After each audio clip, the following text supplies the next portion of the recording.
મનીષભાઈ રમણીકભાઈ ડોબરિયા કુકાવો આપણે વિડીયો બનાવેલો સમર્થ હજારો અને માહીના બે ડોઝ હતા અને એક સમર્થ ને ફિનિશર.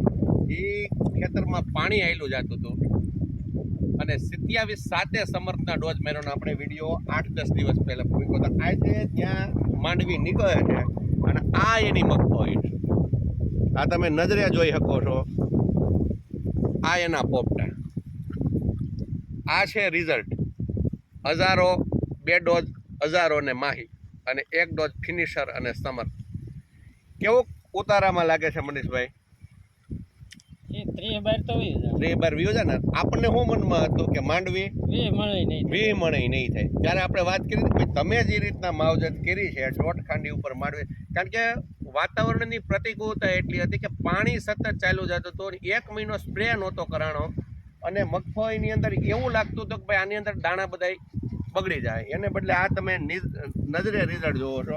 આ અત્યારે માંડવી ખેંચાઈ રહી છે અને છતાં મગફળી એકદમ લીલી કાચ છે. નહીતર આટલી લીલી મગફળી હોય નહીં ઉપાડવા સમયે. આ તમે તમારી નજરે સામે રિઝલ્ટ જોઈ શકો છો. આ ઓન ફિલ્ડ તૂટેલી મગફળી એટલી છે. આપણી નજર સામે છે. આ લોકો મગફળી ઉપાડે છે.